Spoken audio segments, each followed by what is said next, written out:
a significant issue at all, right? That there's human rights abuses of the prisoners, and there's this occupying context in which the life of the occupied is really irrelevant. So what it points to when we connect that to the doctor's last statement about national security is that really what the hunger strikes are about is the use of violence. And so here I would disagree with Abir, because I think that actually the hunger strikes are a form of violence that the Palestinian prisoners are inflicting upon themselves. And the reason why then the prison system finds this so discomforting is really because it's another challenge to the state's attempt to monopolize the use of violence in this region. And so suddenly it looks very different, right? Because it's not about life. Then the question is, for the medical professionals, why would doctors then get themselves involved in what is really a debate about the use of violence and not about life? Because life isn't significant. These people have already been dehumanized. Their presence is already dehumanized. And really it's about their ability to use violence upon themselves.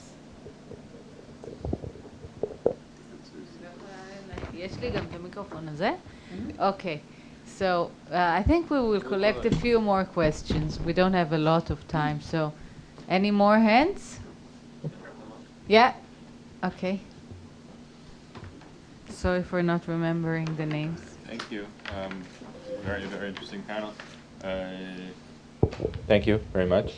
These are just two very simple clarification questions. So first, to Yechiel, I would like to ask you, does it, under your understanding, make no difference whose body it is that the violence is inflicted upon?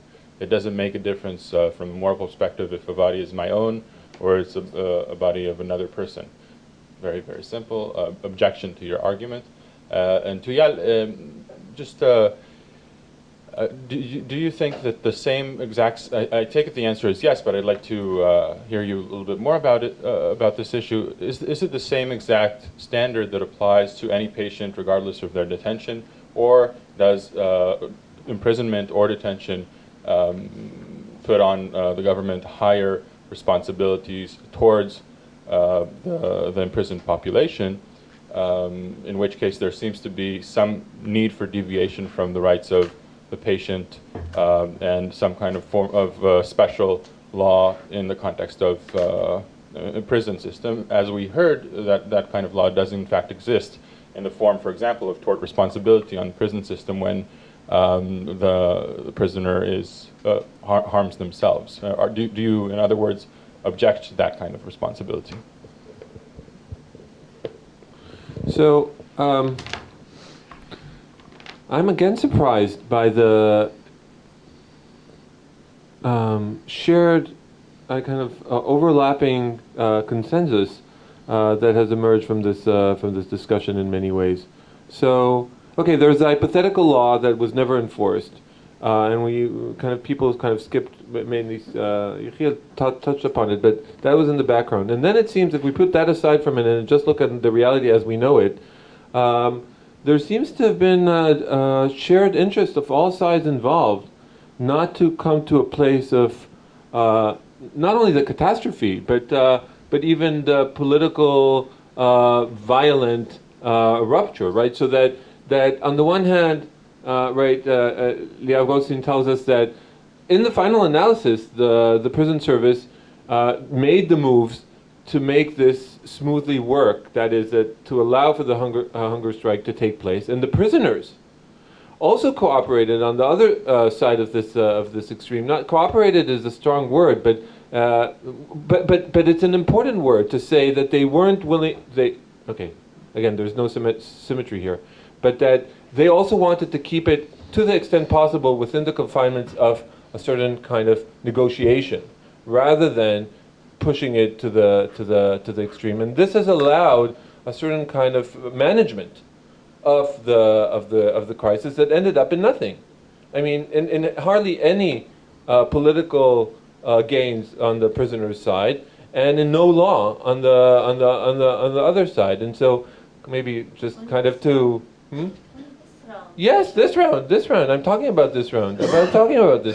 And so, Eyal, would you call this kind of provocatively? I'm asking you. Would you call this also kind of a managing of the situation rather than a political conflict? Because this is what seems to have been around in this round. So I think you can now start answering the three questions or responses. Try to be. First, I want to make it clear I've not spoken about the law. Certainly, no tolerance to violation of human rights of prisoners. I think you also agree. If force feeding is likely to kill, certainly we don't talk about force feeding. I mean, it's futile. And I was not talking about early force feeding. That's the American policy. And in the Israeli case, the prisoners managed to put a very significant leverage on the state, the cost of hospitalization, the publicity. I spoke about force feeding as a means to save life, or also prevent other neurological deficits may happen. And I certainly have not spoken in favor or about the blockage policy of Israel. Now, state security is not an argument in my opinion. If state security justifies force feeding, it may justify starvation. We are not talking about state security now, we're talking about medical ethics.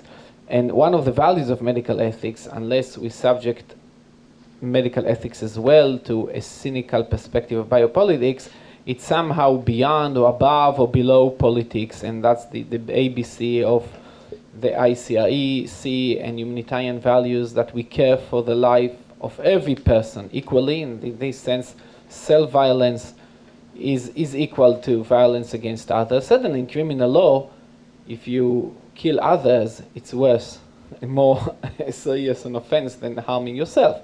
But at the basic level, we care about the life of those Palestinians no less than we care about the life of other Israelis. And I am very much worried for an attitude that says, well, let these Hamasniks kill themselves and that's it. And the parallel, in my opinion, is Geneva Convention are prisoners of war. Hunger strikers are like soldiers embarking on a war. There's certainly a wager here, brinkmanship. It's a game as much as war is a game. We can know from statistics that about 6% die, and the larger is the strike, the lower is your risk of death. And it's more or less at the same scale of death of combatant soldiers at war in the 20th century. It's one of the things I have checked in my research. So when you go to fight, you risk your life, but not much, and it's very similar on embarking on a hunger strike. You don't know in a hunger strike whether you could, pull it all through, and also when you rush ahead to the battlefield, you don't know how you would react to fire in reality. It's a kind of game, and it's a lethal game.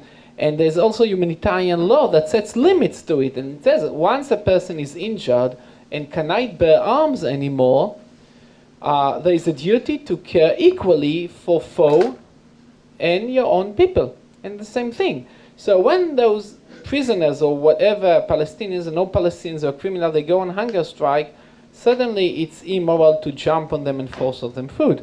But there is a certain point, let's put it hypothetically now, that we know where this point is, that they are too weak, too frail. They are beyond the further physical and psychological abuse. And then doctors are obliged to treat equally. And by the way, prisoners, I'm not sure prisoners of war have the right to refuse medical treatment by international law. We're not talking about ordinary doctor-patient relationship. This is in brief. I'll let others...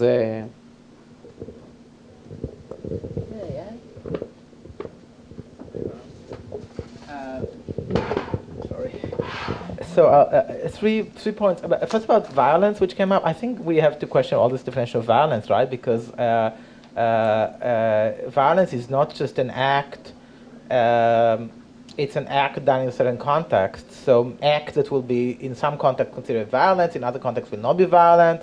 Right? If I now go and do like this, that's not violent. I just felt like moving my hand. If I do it on someone else, it could be considered violence.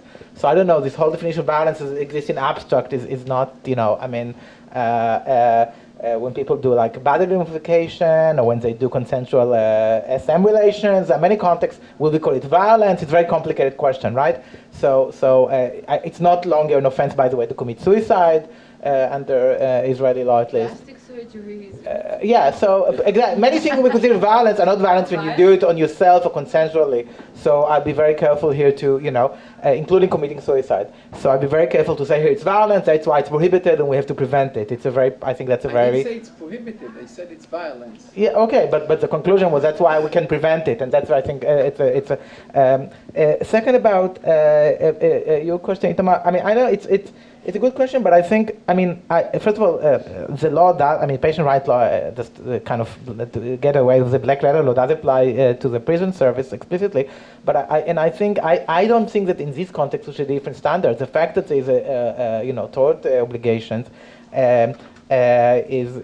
could be relevant in case of negligence or in other cases. I don't want to, I'm not a tort expert, but you can talk about contributive damage, etc., and factors that will relieve damage. So I doubt but of course I'm not saying there'll be a court that will say if you didn't force feed them then you are negligent and you didn't fulfill the duties. I don't think that would be the right judgment, because it would require this act, which is, I think, violates human rights itself. And I think that the standards that are my kind of preliminary answer, at least, is that the standards that in the law in this context, the same standard should apply. And Shai, to your question again, I don't want to, you talked about how the ethical issues and the humanitarian all beyond politics. Now it's not, it is and it's not. I don't think that. I would guess that if I were ever to do serious research about the ethics committee, it would be very interesting to know what are the politics of ethics committee, and I'm sure there are politics to the ethics committee, but maybe there are different politics, and they're not, the politics of control and power, which are the politics of the security establishment, and so I think it's so I don't see here dichotomy, but I see here maybe a different politics, or different that put different interests at stake, and different role morality, and all those things.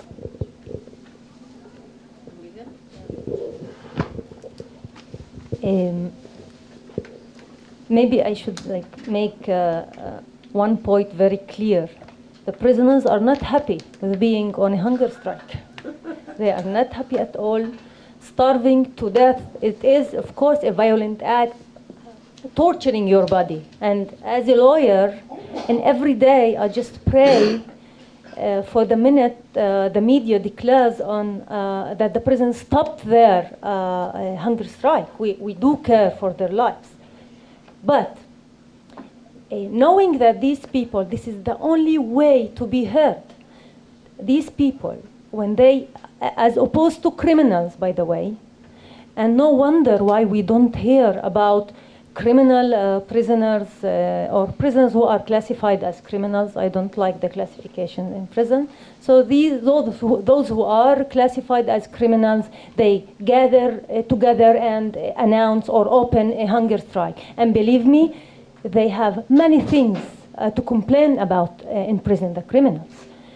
But the difference is that these people, the Palestinians, when they complain about certain issues, they come and tell you that you are treating me not as a prisoner, you are treating me as a Palestinian. And as such, I'm coming and telling you, please give me the minimum rights I deserved inside the prison.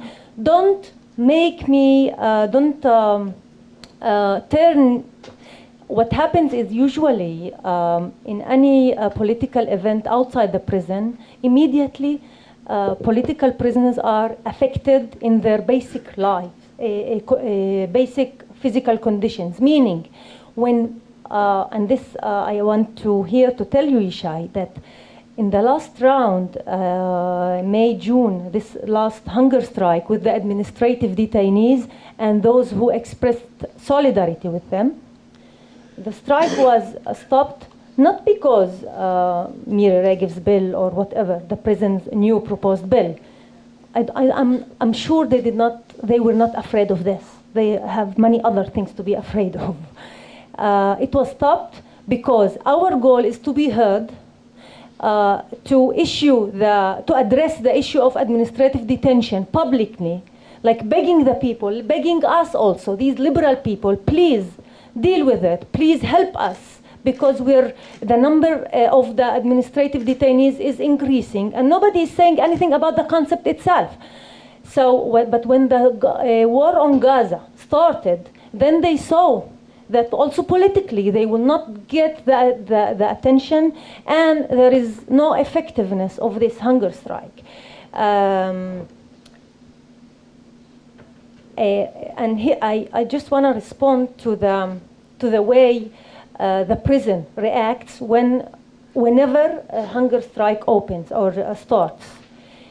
The feeling is it's a war and let's see who wins. This is the feeling. I had never felt that you are coming to save the lives of these people.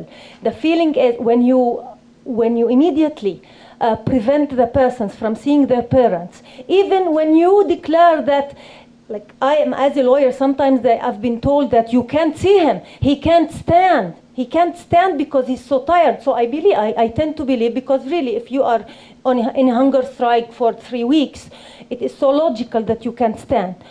And all of a sudden, retroactively, when I meet this person months after,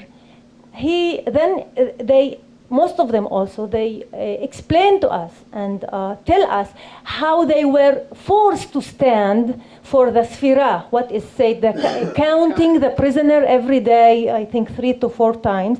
They were forced, not because it's like you can count them while sleeping, but the intention to make him feel you are isolated, you are alone, I am here, the governor, and you will not win in this war. I'm sorry, but it's like this is something that we feel in every hunger strike. And this is why the proposed bill, when it was issued, it was obvious to everybody that Israeli law has ways, and the law of the rights of the patient rights law. There is special provisions that Eyal also mentioned. They know how to deal with people who are about to die or there is a serious hazard. But the intention was to come and say no. Prisoners are not human, like this law is supposedly to treat human beings, while we are now initiating a special law to treat these people, the prisoners. Prisoners are not a new capacity, it's not a new category of human beings. They should be treated as well as any other people. And then we knew that it is the prison, it seems they were desperate. They did not know how to break this kind of struggle. So this is the only way to silence the voice of these people by breaking the hunger strike.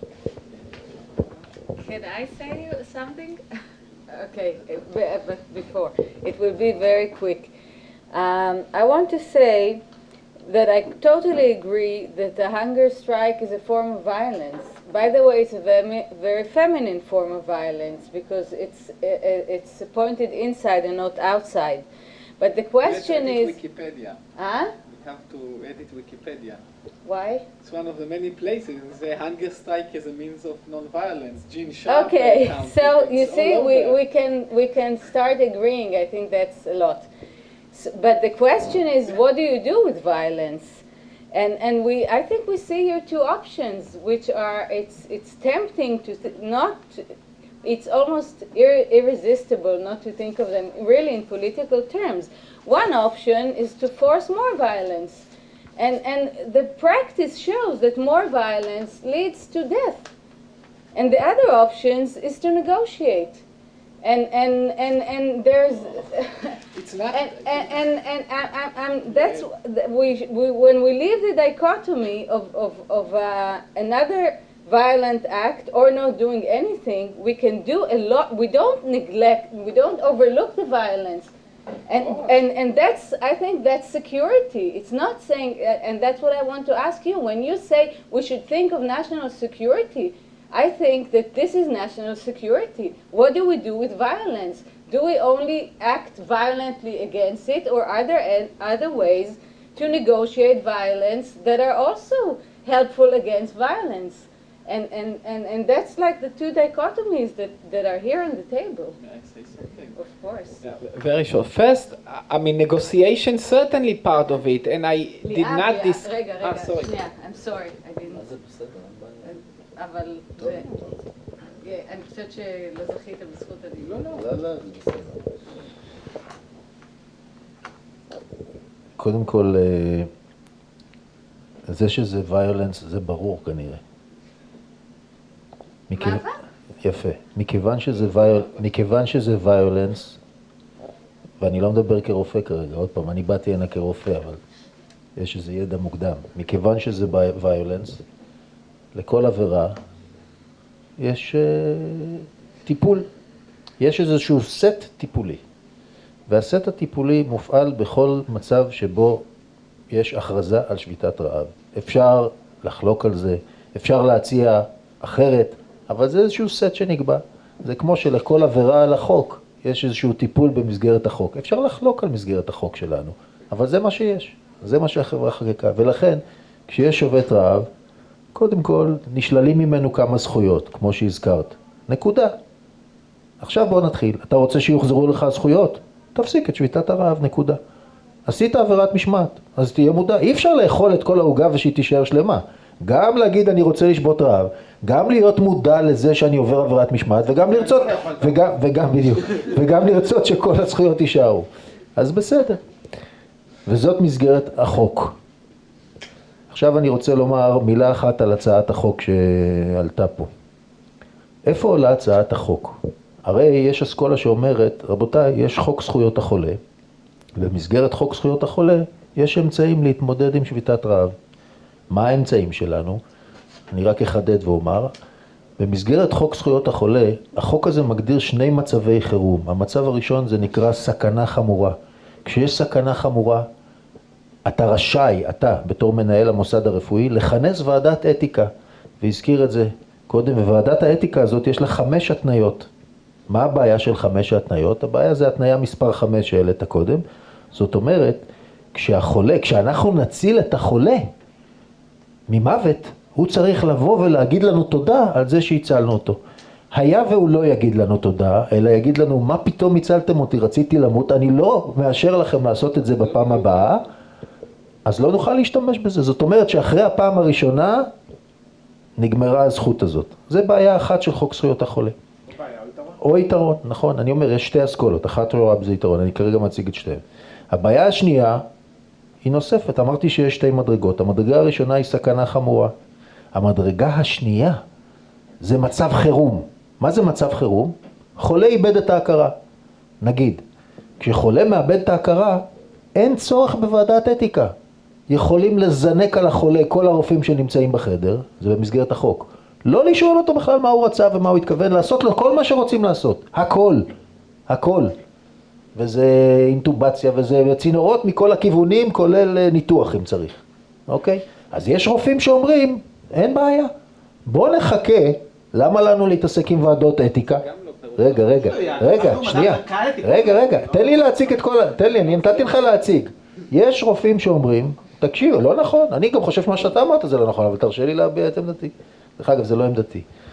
יש רופאים שאומרים, אין שום בעיה, נעבור את המדרגה הראשונה, החולה יקרה לו משהו, ואז נסתער עליו ונציל אותו. ישנם רופאים שאומרים אחרים, רבותיי, תנו לנו איזה כלי להתמודד, כי אנחנו לא יכולים לחזות בבן אדם בריא, בדרך כלל צעיר דרך אגב, צערי ובהיר, שאין לו שום מחלות רקע, שהחליט לסכן את חייו עד כדי סכנת מוות. אנחנו לא יכולים, אנחנו רוצים, רופאים דרך אגב, חונכו על הצלת חיים. קשה מאוד לרופא לחזות בחולה שמחליט לענות את עצמו עד מוות ולמות. אין כזה דבר, כמעט אין רופאים שמתמודדים עם הדבר הזה, זה שתדעו לכם. זאת אומרת, הרבה מאוד בא גם מהשטח של רופאים שאומרים, חבר'ה, תנו לנו משהו, והצעת החוק מעבר לעניין הלאומי שלה, ואני לא מתעלם בה, העניין הפוליטי, המדינתי וכו', היא גם עונה על איזשהו צורך שעלה מהשטח של רופאים. זה טוב, זה לא טוב, אני לא נכנס לזה כרגע. עכשיו לשאלתך, היא נעלמה מהחדר, אבל שאלה אותי קודם מי שישבה שם, מדוע הרופאים בכלל בשירות בתי הסוהר נכנסים לתוך עניין שהוא פוליטי? הרופאים לא נכנסים לעניין פוליטי. רופא רואה את החולה למול עיניו, החולה צריך עזרה, הוא עוזר לו, נקודה. וזה מה שעושה הרפואה בתוך שירות בתי הסוהר, היא מתעלמת מהאישו הפוליטי, ולכן גם היא גייסה את כל מערכת הבריאות הלאומית על מנת שתיתן את הטיפול הטוב ביותר, שבמקרים רבים הוא גם לא נדרש. תודה. I'll do it very quickly. So, first of all, We agree. This is violence. Every crime has to have a response, a treatment, and denial of rights from the prisoners in the case of hunger strike is exactly that response. You can't eat the cake and have it too. As for the Patient Rights Act, it's limited, and maybe the proposed bill was a way of correcting it, not from a point of view of national security, but from a medical point of view. This is a response to the need of doctors. So there was one exception mentioned by Eyal earlier, but there's another exception to the Patient Rights Act that allows treatment in cases of non-consent, which is cases of emergency when the patient, for example, is unconscious and immediate threat to his life. So the possibility in this case would be to wait till these patients enter into that, hunger strikers enter into that situation and then treat them. The physicians are worried about this because they don't want to wait. So the bill is a response to that. And more generally, physicians in these cases are treating the patient individually and are not involved in the politics behind it. Well, certainly we have to negotiate, and maybe certain of the tactics are not right. But my key message conceptually, and I think also from the legal perspective, is that even though the questions of occupation and biopolitics are always relevant, here they are especially irrelevant. Why? It has to do with distinction, comes from Augustine to international law, between jus ad bello and jus in bellum. In every situation of war today, one party is unjust by definition. There cannot be a war in which both parties are just.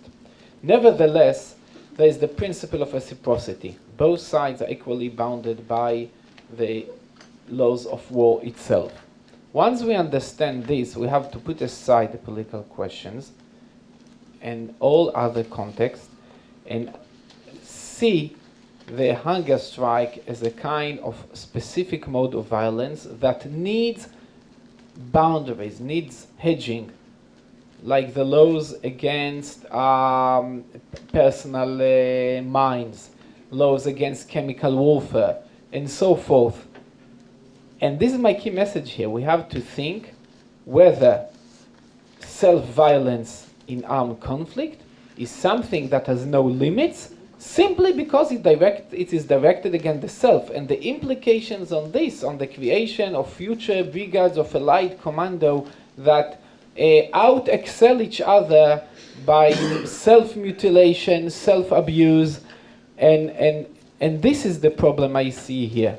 And the role of doctors is to save life, especially in warfare, especially of those who are extremely weak and about to die, because suicide is not an acceptable mode of warfare. Putting life at risk, yes.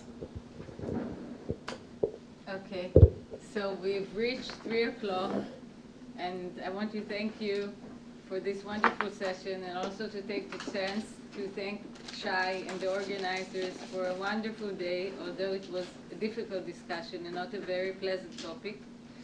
I think the discussion was very interesting and fruitful. So thank you very much.